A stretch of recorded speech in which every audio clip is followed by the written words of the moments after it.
Hello and welcome to Oakville Matters. Oakville has a lot to be proud of, and one of the things we're the proudest of is how many groundbreaking technologies are born here, how many innovative business people we have here. And today we're going to look at three. With us today are Adam Caromicoli, Tom Hanson, and Adam Cegielski. And the first Adam, Caromicoli, is the founder of Intellient. Intellient, I'm going to tie these three together with vision. And it's going to shock them when I do this, but anyway. Adam's business lets people see more accurately when they're engaged in compliance activities with regulations and so on. And Tom helps people see farther and longer and faster with remote sensors. And Adam Cegielski helps people see better. There's a quarter of the population potentially could benefit from his company's innovations. So I want to start with you, Adam Cegielski, because the name of your company, Eyecarrot, begs an explanation.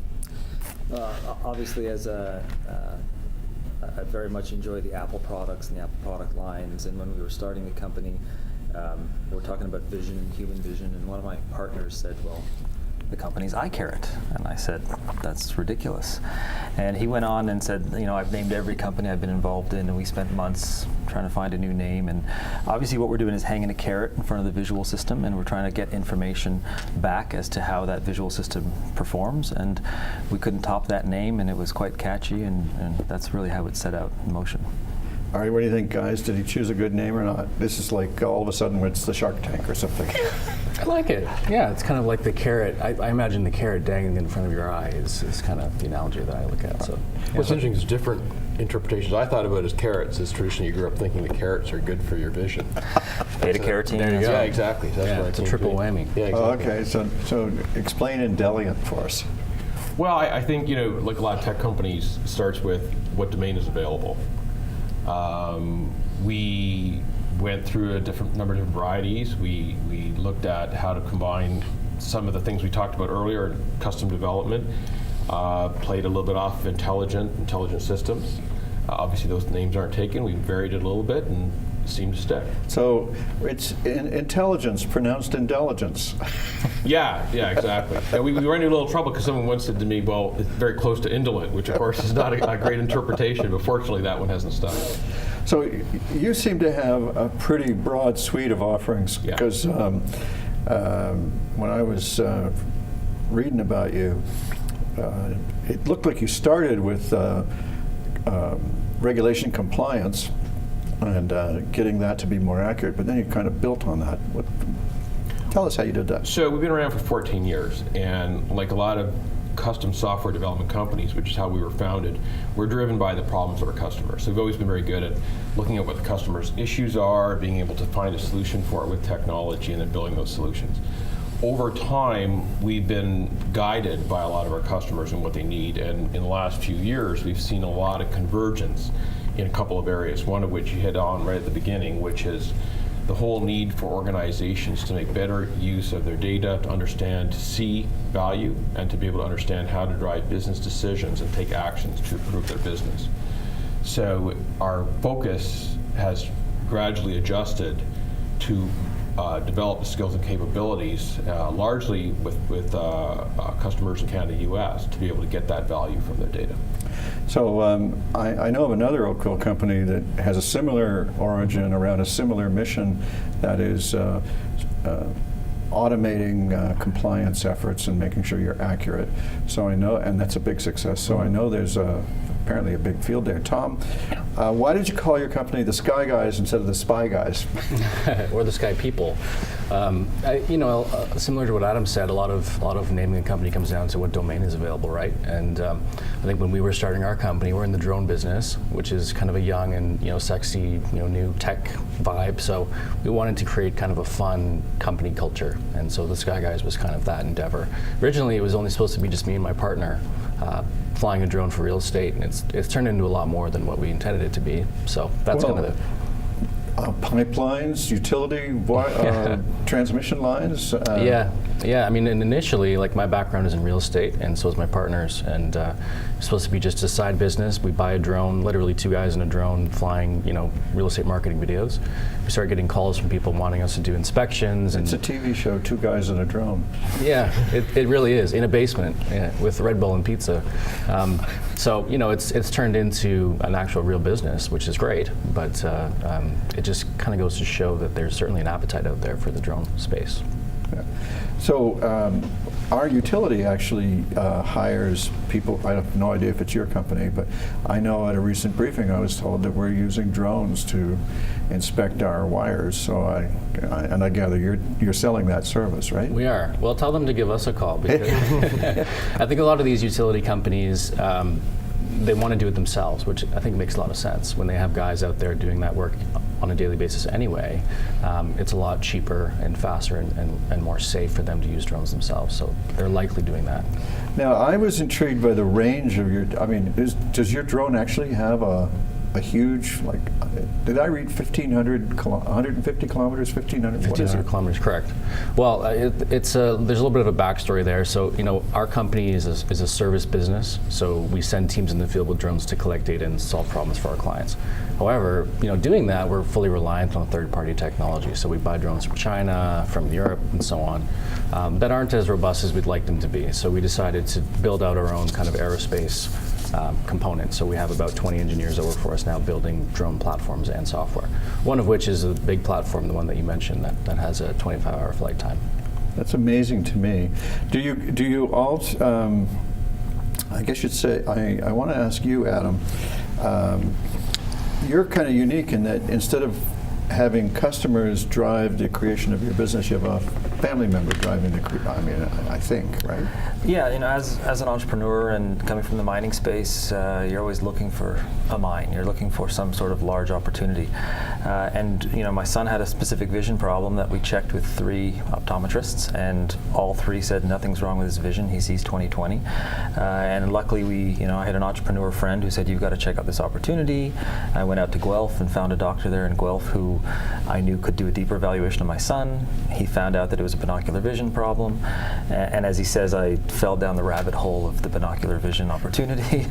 and really that it all started with that, is how do we treat this problem? How do we solve, can we create a video game maybe to fix this problem? And we realized this needs a system solution. This is not just about a product that can fix someone's vision. This is about how do we, address all the people that are affected, whether it's in sporting or concussion or learning. So we built a platform that can get out to schools, get out to sports teams, get out, to local doctors, and make it very easy. Build an expert network around how we identify these problems, how do we quickly screen for these problems, and then what is the treatment protocol that So could you describe what binocular vision problems? Until I met you, I did not know there was a thing called binocular vision. And it makes sense. I got 2 eyes. I guess maybe I should have understood it, but help us understand it. So there's the physical anatomy of the eyes is, when 2 eyes or when 1 eye is looking at an object, you can see basically at a limit of 20/10, and often we refer to 20/20 vision as being perfect vision. But the brain is actually involved in the functional system of how those eyes work. So think of the eyes as hardware, and then think of the binocular vision system as the software that governs and drives information to the brain and to your action and motor system. So how the brain interprets the light signals coming in from your eyes? Is that it's not just light signals. It's am I noticing something in my periphery? Am I able to look at the blackboard and look down at my notes and capture that information? We have 17 vision skills. Generally 17 skills as humans. How many of those skills are we born with, and how many can we develop? And we found actually that we can improve the vision of elite professional athletes, or even in concussions. The old concussion test, right? How many fingers do you see? And if you see 2, and you literally still see this in the NFL, it's like you put your finger up. How many fingers do you see? If you're seeing 2, then what's happened is the signals to the brain have been separated. You're not fusing that image into a 3D visual, and now we're getting double vision. And that's something that's been identified as convergence insufficiency. It can be treated with therapy, with local doctors here that happen to treat my son. But identifying that problem in the school systems, identifying that problem in a concussion protocol is really the problem. And that's how we've set out to really solve that problem. So double vision. Double vision. There was a song about that long ago. So I identify with your business track the most because my success as an entrepreneur was completely the result of my 4-year-old daughter saying, "Daddy, why isn't there a children's channel?" And that's how come we got Wonderful. YTV, because I wasn't smart enough to think of it on my own. And she was so determined that I do it that she kept pressing me. "Daddy, you do it." So now, in the artificial intelligence field, I'm interested in that, and you're using that. I have a family interest there. My son is in AI. I recently was told by a government official that we need, I was told by the automobile advisor to Ontario and Canada, who used to run Toyota, that in the auto industry alone, Canada needs 1,000 master's degrees in artificial intelligence a year, and we're not reaching that target. So, if you're looking for something to do, there's a hot tip. What do you do with artificial intelligence? How does that play into your game? Well, I talked earlier about the way that we help customers explore their data and get value from their data, and I think 2 of our recent projects are very interesting from that perspective because they both involve artificial intelligence, or more generally what people sometimes call as machine learning. In the first case, we helped a large global organization with what's called expense fraud tracking. And the expense fraud detection and tracking. That seems worth tracking. Yeah, absolutely. And it's an interesting one because everybody can kind of relate to it. It says that if you're faced with a large volume of data, in this case the organization had 5 million claims for expenses a year, how do you go in and intelligently look at those to see if all of them are being claimed correctly? And while you might think that guy in Trump's administration who got caught yesterday, he must have been hoping nobody would see. Well, yeah, and I mean, often when we have violations of policy or around it, it's not necessarily very serious nor intentional.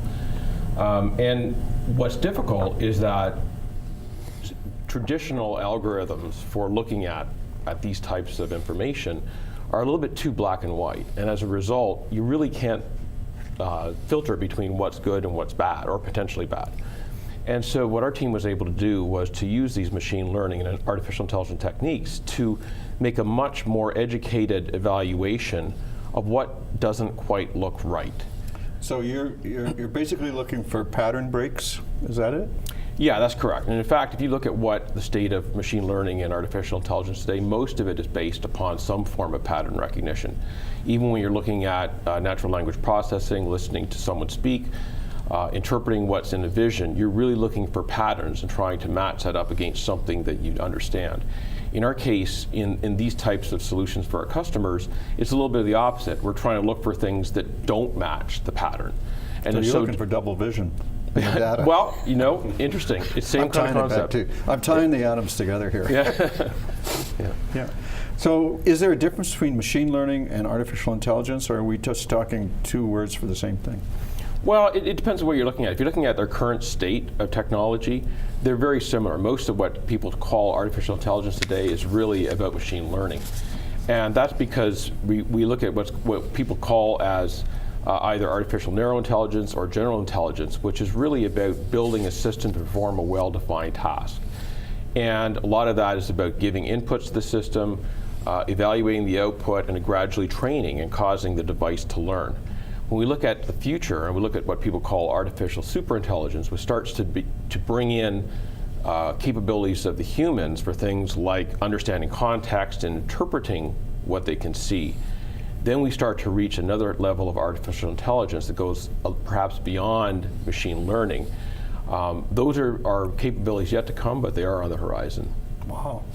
So be careful with your expense account. Yes, absolutely. Now, do you find a need for machine learning or artificial intelligence in the sky business? We do. A lot of what we do as a business is focus on how the client actually gets their insight. Because really, when everyone hires us, they're looking for a solution to a business problem that they're currently facing. And I don't really think they care how they get that solution, even if it costs more money. That's been our experience working in oil and gas, and utilities, and construction. So when we go out and we use our drones and whatever it is our method is, the benefit of time savings and all that kind of stuff is great, but if we're just delivering terabytes and terabytes of data to a client that they then have to sift through, it's not really the best solution. So, our feeling is, how can we leverage artificial intelligence, machine learning, deep learning, whatever it is that you want to call it, to automate that process as much as possible, whether that's you're redacting the data to only deliver those sets of data that they want to look at, or you're automating fault detection, like a crack is a crack, rust is rust, corrosion is corrosion, that type of thing. So we're working towards that. The problem is that in order to get to that level where those things are automated, you need a tremendous amount of data. So we have a lot, but we are actively seeking industry partners to provide us with lots of data. You literally need millions of images to be able to train something to have a small margin of error. So now in Eyecarrot, you're also developing a whole lot of database information. Mm-hmm. So does that mean that you're able to use or going to use artificial intelligence as well? How do you get value out of accumulating so much data?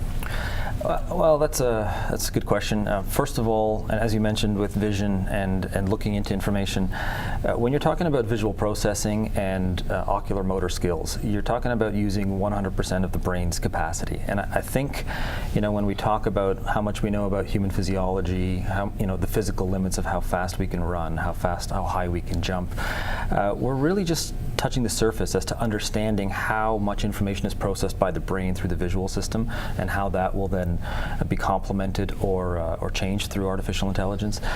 We as a company, obviously we're trying to provide doctors with as much insight as we can, and we do strive to capture as much information as possible. So really it's leveraging all the data that we possibly could capture, compare across all the population sets. Our tools can be used by a 2-year-old, or it could be used by a 100-year-old. So ultimately measuring how the visual system is changing over the lifespan of a human will empower doctors, as the front care person for the, for the patient, to have access to more information. So it is in our roadmap to leverage data as much as possible. Every company who uses technology is obviously keeping an eye on what can be done to, artificial intelligence can process 60 million calculations per second. So we as humans will never be able to do that. There may be 5 on the planet that could, compute that kind of information. So there's an inevitability. We are all going to be touched by AI and machine learning, and ultimately it's that combination of human plus AI that we think is going to, advance humans and move them to a higher level. But today we're trying to just give doctors the best information they can, and allow teachers and trainers to really know, this is a concussion. This is not, this is not ADHD. This is a vision problem. So let's give that person the right care path, and that's really how we're using it today. I want to shift our conversation to a question that people who are out there interested in starting their own businesses, like you guys did, or like we all did. One of the problems that nobody thinks about is there's a problem. It's a wonderful problem to have, but I want to know if you experience it. We certainly did in YTV, and that's rapid success or growth. Like, how do you manage? Were you surprised at how fast you grew? What did you do to try to handle that? Tom, you're the youngest. The company is only 2 years old, roughly, right? So, but you've got 600 customers. You must be experiencing a sense of growth, rapid growth. Yeah, it's been very messy. I'll say that, and I think it always is. Initially, we never intended for it to be the companies, and we're still very small. We're about 30 right now, but the challenge with the business that we're in is that we're not really a software business, meaning we can't scale as easily as some of those software businesses can. We're more of a service-based business where we need human capital. We need people, we need bodies. So that presents its own challenges, and when we're also manufacturing hardware, it's very capitally intensive, costs a lot of money, and we need people. If we want to produce 100 units, then we need X number of people. So it's presented some challenges. I think early on, what we did was we outsourced a lot of our kind of administrative stuff. So accounting, HR, all that kind of stuff, all outsourced. There is a point, I think, that every business kind of comes across where you have to kind of bring that in, but we kind of offset all that stuff in the short term to kind of focus on what we wanted to do, which was the drone space and kind of our vision. I think initially we've just been very fortunate. I think that there is an element of luck. And some of the investors that we've been introduced to and some of the partners that we've made just have been incredibly helpful. Part of that is some of the stuff we've experienced here in Oakville, but part of it is also kind of institutions that have been willing to help us as well. So I don't know if that's a great answer, but it has been very messy, and I think a lot of it has been luck, but it's been, I think as an innovator, the willingness to persevere through failure and not really kind of focus so much on the failure. In fact, wanting to get to that failure point quicker so that you can kind of move past it, I think is really the... Well, I think you've hit on a really wonderful little nub of this, which is that successful growth can be messy, probably is always messy in my opinion, but it's better than the alternative, which is to not grow, and businesses have to grow or they fail. Would you agree? Yeah, Have you had the growth problem? Yeah, I think we acquired a company that has an embedded product base, that's been around since the early 70s. So it's always been a strategy of slowly introducing those people to our software and then now launching our hardware into that marketplace. So it is messy. It is, under the hood, it is often a nightmare to deal with, customers, their expectations, employees, investors.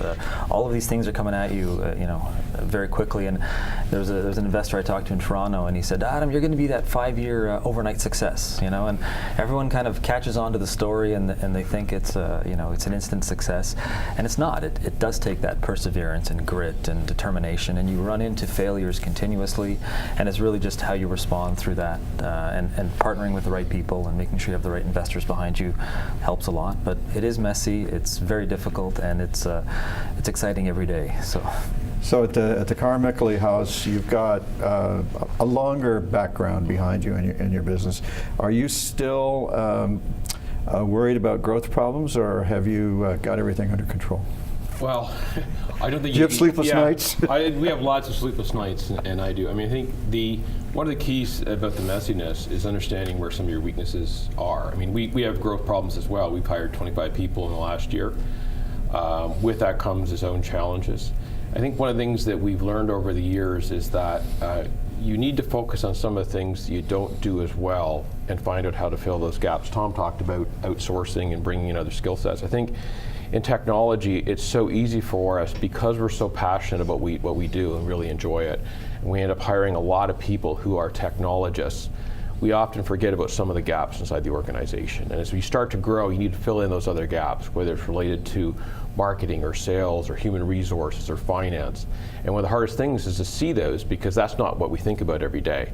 And so what I would give advice to any young technology entrepreneur who's growing their business is, as soon as you can, fill those spaces, fill those gaps, because what you'll find is that those become the key enablers for managing growth and keeping some of that messiness under control. Okay. Well, that's good advice for people who are going to follow all the success that you guys have given an example of. Do you find it hard to hire? Does Oakville and the surrounding area provide you with the bright and able people that you need to keep your company growing? Well, one of our little secrets, maybe I shouldn't be sharing this one, but it has actually worked very well for us, is to maintain a really good relationship with the local educational institutions. So we make every effort we can to go and attend different events, to sponsor events with the local universities, because we are a tech hub now, a developing tech hub in Toronto through to Kitchener-Waterloo area. Mm-hmm. Amazing amount of growth, amazing number of new companies. And so we find that establishing our brand with the young minds, reaching out, getting to know students who might be only in their first, second year of university, looking towards internship programs, and like I said, building that brand with the best and brightest of the youth is the way that we can capture some of those individuals and bring them into our team once they graduate. There's an old saying, no man is an island. Apparently no business is an island either. Absolutely not. Now what about you, Tom? Are you having any trouble hiring people? Well, I think that We have internship programs with U of T and Waterloo. So you're engaged also? We are. We also are involved somewhat with Sheridan, and we are involved with Haltech as well, who kind of helps us connect the dots. Shout out for Haltech. Good for you. Shout out to Haltech. Yeah, they've been extremely helpful for us. However, we do have a bit of a problem now. Now, I have my own opinion, which is that I think Oakville is a great town to live and work in, and I think it's ideally situated in that kind of high-tech corridor between Toronto and Kitchener-Waterloo. However, I didn't pay him to say that, but I'm really glad for he the did. record, no payment was received. When we're looking for those really skilled trades, like right now we have, something like 9 open positions, and a lot of them are more senior level people that we're looking for. We're really competing with Silicon Valley, and I wouldn't really say we're a startup anymore, but we can't really compete with salary. And I think a lot of these companies that we see in the Valley, they overcompensate their employees just so that they can keep them, and that's not really realistic for a company like mine. So we have to be more competitive in what we offer, whether that's vacation or whether that's education or whatever it is. So we do have some challenges right now, but I think it's to be expected, and I think that we've kind of been given all the tools we need to be able to kind of overcome that, and I think we will. But my opinion is that Oakville is kind of headed in the right direction in terms of being that kind of next innovation Well, town. thank you very much. I'll pay you later for that. Adam, what about you? Obviously, I live in Oakville, love working in Oakville, and as Tom said, Haltech we're working with Haltech as well. They've helped us quite a bit, connecting with Sheridan and connecting with the students that we bring in. And you are constantly battling with how much you can afford to pay someone versus how skilled they are. And if they're highly skilled and experienced, then they are going to attract greater salaries from Silicon Valley and these hubs that obviously are paying people substantially higher wages. So, we are struggling a little bit in the sense of, as a startup, and you're talking about growth and dealing with growth, your investors would love you to grow very quickly. You're always seeing these shiny stars of opportunities that you're drawn to, especially as an entrepreneur. Whether it's a professional athlete you're working with or a high-profile concussion situation. So you're always managing growing as fast as you can to make sure you satisfy the needs of all your existing customers, not pushing yourself too hard, which then presents a challenge to, accessing capital and then paying the employees what they need to get paid to be attracted to your business. So ultimately people love being in Oakville, and, we're happy that we're outside of the Toronto hub to from a lifestyle perspective. We spend more time in the office than we are traveling, but ultimately we are still hiring, people from Toronto who are commuting to Oakville to get here. So it's a great opportunity to be here, but it's got its challenges as well. That's terrific. Thank you very much. You get the last word. Clearly, these guys are optimistic about the future, or they wouldn't be here and they wouldn't be enjoying the success that they are. And I hope you'll join us next time on Oakville Matters.